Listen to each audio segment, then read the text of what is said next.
morning.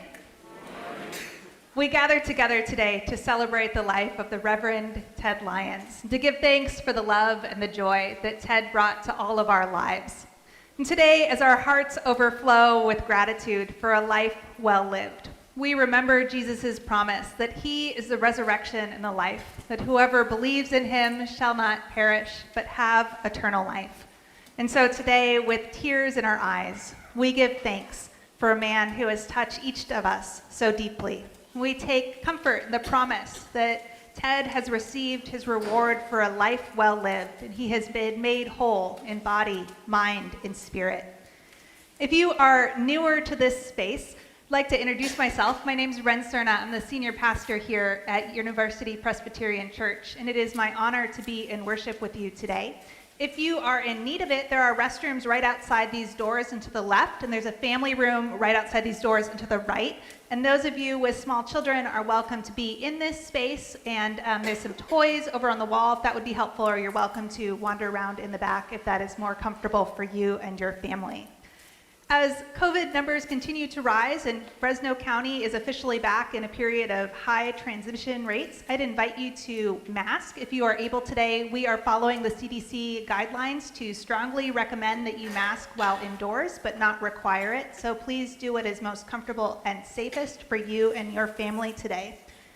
As we move through our service today, you're welcome to participate or just observe. This space is for you. Whatever you need to grieve and to say goodbye and to offer grace today, please take the space to do that. We're going to begin our worship today in song as we remind ourselves that God is present with us even today. And so if it's comfortable for you, I'd invite you to stand and join with me in song. The lyrics will be on the screen.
seated.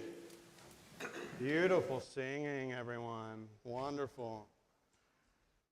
My name is Justin Spurlock, and I'm here to introduce this section of the service. And what this is a memory section where we bring to mind our memories, our tributes to Ted Lyons.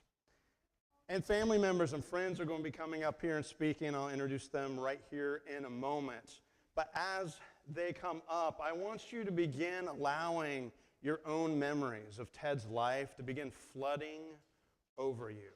Because each and every one of us here in this room have these imprints of Ted on our lives, the way that he impacted you and me. That's precisely why I'm here today.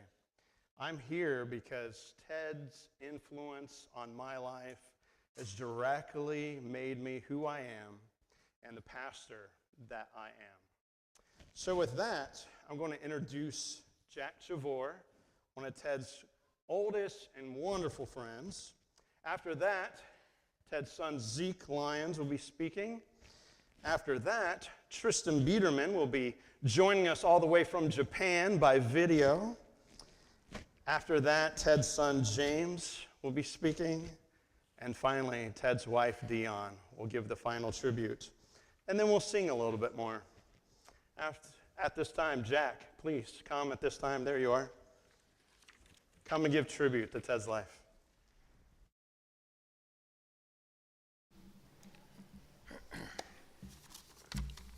Hello, everyone. I'm going to read because if I just wing it, you'll be here till Thursday. So.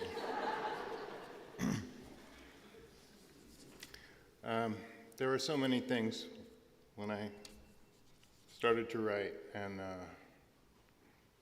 these are the things I won't be talking about today that you might know about.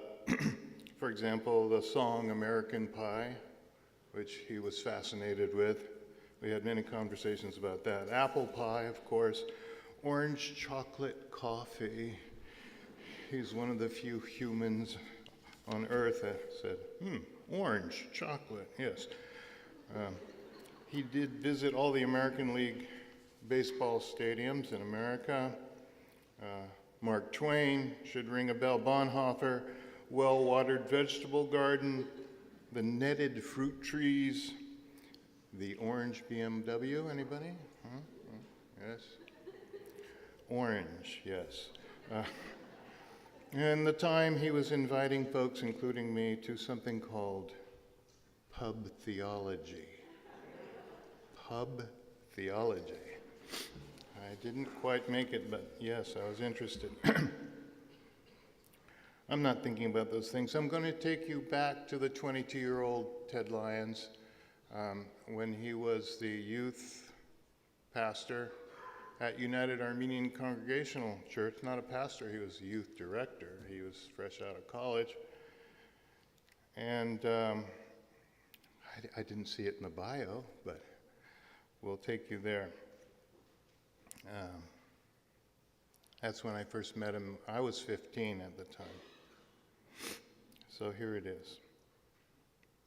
I've known Ted since he was our youth director, the very first youth director of United Armenian Congregational Church. When I was 15, he had a very cool 66 Chevelle. First impressions, you know. Maroon, and an equally cool afro, which we called, we called an Armenio, but one of the first things he said to me was, "Hey, Shabor, I saw Simon and Garfunkel last night."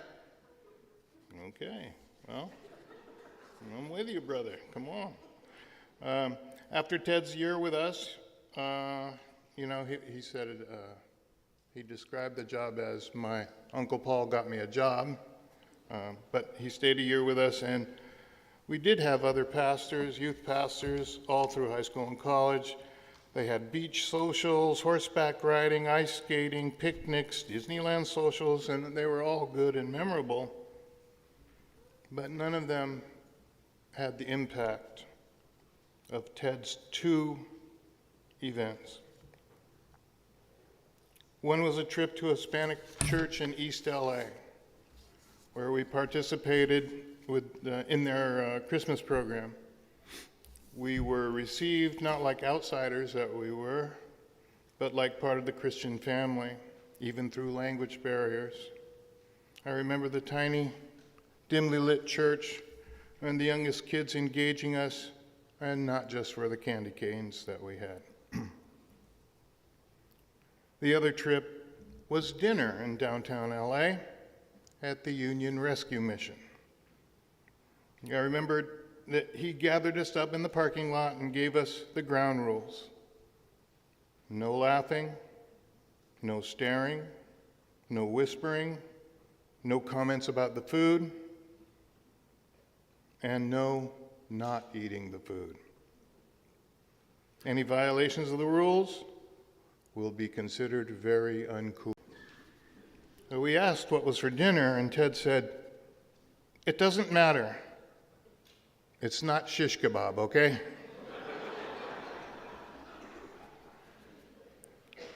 And I remember eating 2 bites of the meatloaf and that the guy sitting next to me smelled like sour dirt.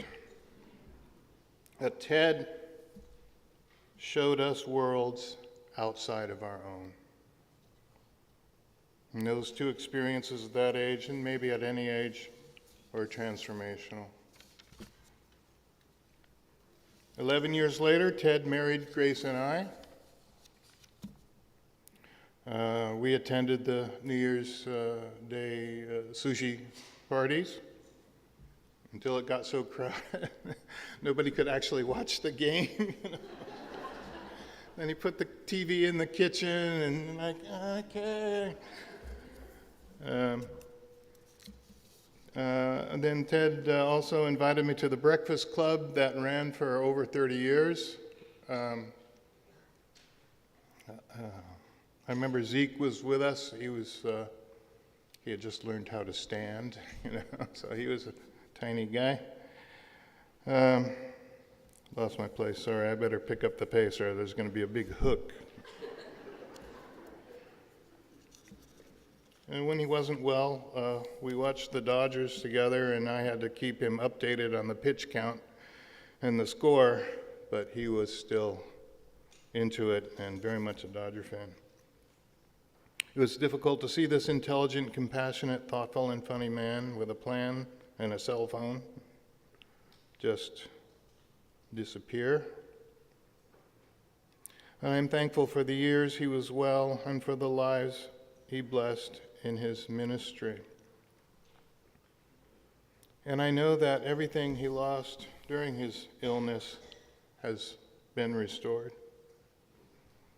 And while I was looking for a quote, I came upon a British theologian, Henry Scott Holland. Ted was, "Hey, Shavor, I was reading something. Check this out." And it was some theologian, and I don't, oh, okay, yeah. I'm not against theologians. Okay, but this one is very powerful. So, and I was imagined Ted saying, "Hey, Shavor, check this out." Now let's imagine Ted reading this to us. "Death is nothing at all. It does not count. I've only slipped away into the next room. Nothing has happened. Everything remains exactly as it was. I am I. You are you.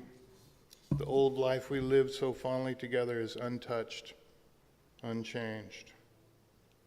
Laugh as we always laughed at little jokes that we enjoyed together. What is this death but a negligible accident? I am but waiting for you, for an interval, somewhere very near, just around the corner. All is well. Nothing is hurt. Nothing is lost. One brief moment and all will be as it was before. How we shall laugh at the trouble of parting when we meet again. God bless Ted, and thank you.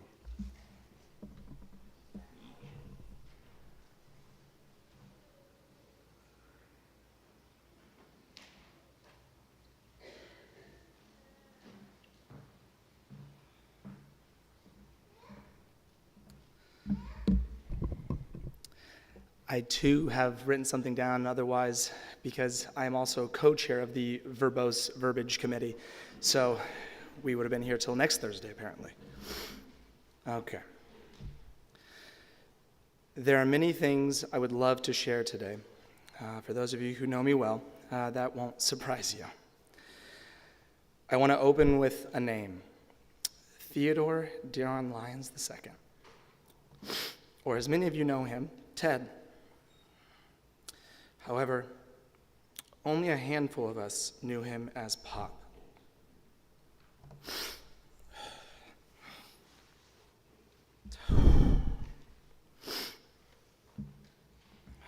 I know almost everybody in this room. Thanks, Mom.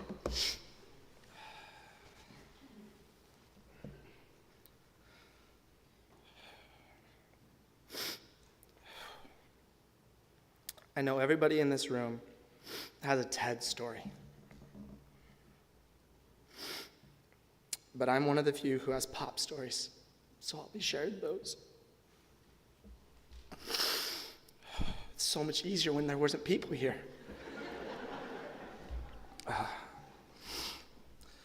Pop was my old man. I mean that both affectionately, but he also referred to me as the son of his old age. That one wasn't the one that was supposed to get a laugh. I remember vividly the last time he and I ever played catch. I was preparing for a Little League game in which I was going to pitch. Pitching was not out of the ordinary for me, but that was going to be the day I threw my first curveball in competitive play. See, he hadn't allowed me to throw junk balls in previous years because I was too young, but I was in 4th grade now. I was ready. That was the one that was supposed to get the laugh. We measured out the 45 feet, and I began to warm up. He got into a crouch, and I started throwing curveballs, just like we had practiced. The first couple dropped right into the strike zone, so I started throwing harder. Well, one broke a little more than the others and hopped right in front of him under his glove, and he wasn't wearing a cup. As I said, it was the last time we played catch. What happened next was so ordinary that I didn't think anything of it at the time. But as a father of 3 young boys now, and with the chaos that ensues, I've become acutely aware of it. There was no cascading profanity or blame pointed at me. He just stumbled past me into the house, and I was left standing there feeling a little ashamed. By the end of that week, we had one of those stand-up trampolines with a strike zone painted on it so that I could still practice and the ball would bounce back to me. The most important thing to note from this story is that he didn't miss the game that night.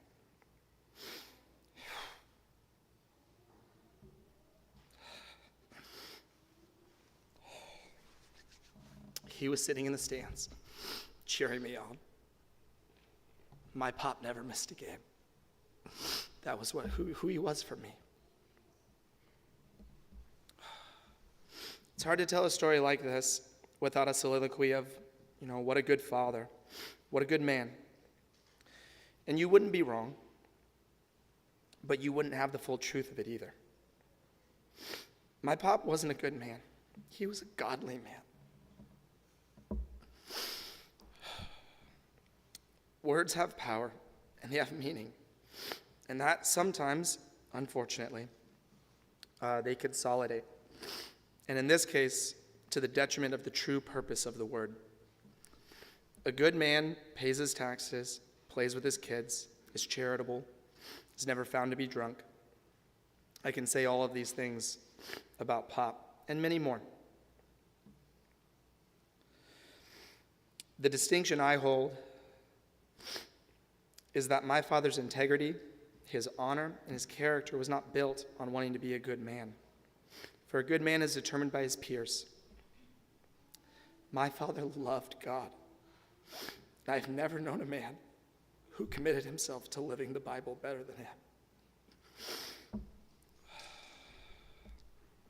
My father enjoyed talking to me about the Celtics, my own coaching career, the Dodgers, my children, but his eyes never shone brighter, and his voice was always a little different when talking about God's love for us. Everything for him always came back to that. My papa and I didn't ever have the birds and the bees talk, but we did talk about God's love and how everything should be viewed through that lens. God loves me and all of you and every person outside of these walls, regardless of their gender, race, creed, or anything else. That was the one truth that was brought into focus for him. God is love. If I had more time, I would regale more stories, maybe a Bonhoeffer quote or 5. I've been so incredibly blessed in my life. I've been blessed to grow up in this church, a true community of people who my pop, in part, helped bring together. Those of you who call this church home helped shape me in some of my most formative years. I've had incredible teachers and coaches who encouraged me and pushed me to be a little bit better every day.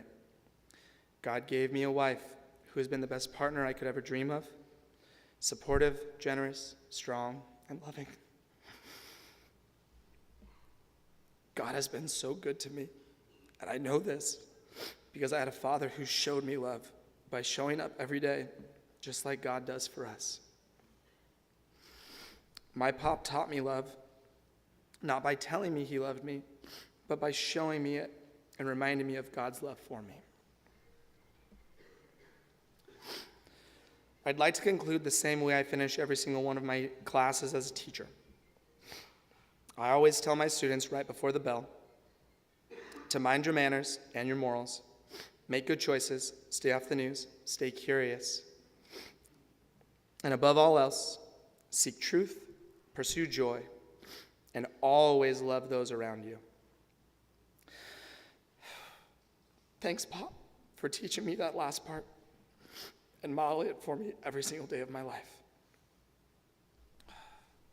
The last thing I say is you're on a 23-hour break from me and science, and I'll see you tomorrow. But in this context, I'll just say, Pop, I'll see you when I too go to glory and am embraced by God's never-ending love. Love you, Dad.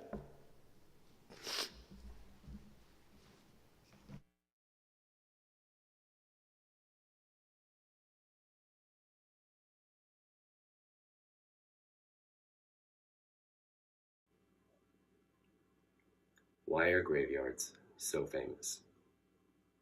Because people are dying to get in. My grandpa told me that joke so many times. We shared so many laughs over that joke, and I thought a lot to myself about all those times we joked, and we sat and we drank coffee and listening to all those lessons and all the stories that he had. Theodore Lyons, you are my grandpa, but you are also a great grandpa, even before you had great grandkids. And I think we all know, not only were you a great grandpa, but you were a great man. I miss you. I love you so much still. And I know that everyone is dying to get into heaven. But I feel like I'm just dying to see you one more time. Distance and miles made seeing you and Grandma consistently very hard. But you never made it feel like we missed a beat anytime we would see each other again. The hardest part about this for me is knowing that I wasn't able to be there for you or for Grandma during a time where love was the most healing medicine that you needed. Kind, honest, loving, and full of life, he displayed so many of these great qualities. And he taught them to his kids and grandkids effortlessly. I felt so broken when I heard the news about your passing, but you will live through me with the lessons and qualities I learned from you countlessly over the course of our time shared together. Thank you so much for all you have done for everyone in this family. Your legacy lives on through the people that loved you and knew you, and you will be thought of often by many. Thank you to everyone who was there for my amazing grandmother during this difficult time. And thank you to those who continue to show love and support to her through this time of change. My brother and I were blessed with two of the best grandparents God could have given.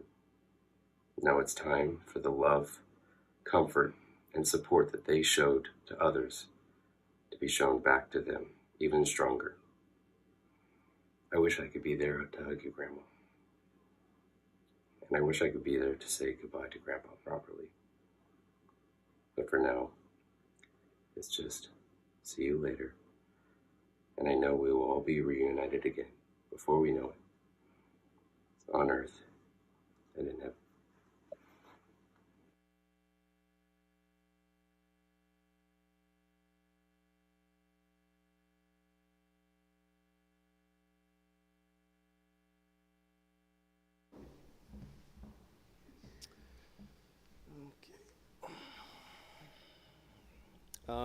My name is James Lyons, and I'm one of Ted's sons. Just saw someone. Well, let's just take a moment here then, because I'm not going to have another one of these.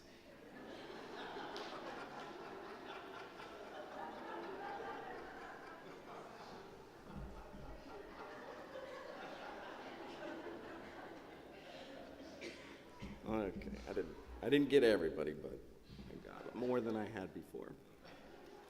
Okay, my name is James Lyons. I am one of Ted's sons. I have two quick stories to tell you today. They are not about my dad. They are stories my dad told me to tell you. Okay, my dad had an uncle named Johnny, and he farmed in Parlier. During World War II, Uncle Johnny continued to be a farmer, and when his Japanese neighbors were interned, he took care of their farms. He kept their farms running and saved the money that they earned. And when the neighbors were released, they returned to their homes and found them well cared for.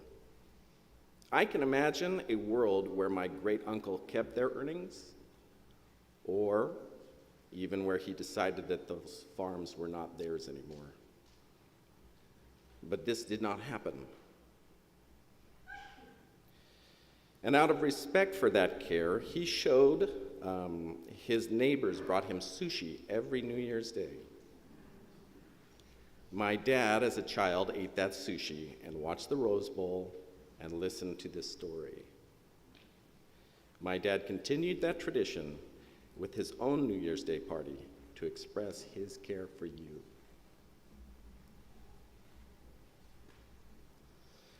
The second story I will tell you is about a gift from my dad's friend, Ed Barton. My dad met Ed Barton at his time at First Armenian Presbyterian Church, and Ed, among many other wonderful qualities, could listen with the ears of God. And this gave him the power to speak the words of God.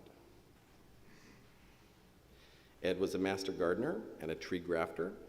Tree grafting is when you join two different varieties into the same plant and they continue to grow as one.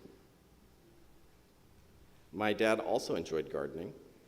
Shortly after moving to Clovis in 1994, my dad planted some fruit trees along the side of our house: peaches, nectarines, plums, and even an apple tree. Ed came and grafted different varieties onto the trees. Sometimes he would come over unannounced, do some grafting, and leave without my dad ever knowing he was there. He created a work of art, a growing work of art. Ed Barton used his creativity to show my dad how much he cared. And to my dad, the gift became a metaphor of our life together. Finally, I want you to know that my dad cared about you. He loved being your pastor. It wasn't the authority or the weekly performance. It was that he enjoyed being with you. He thought about you, he prayed for you, he talked about you, he cared for you. And as we move on through our life together, we are given chances to give to others. Give comfort, give care, give love, give hope. That is what my dad thought was important.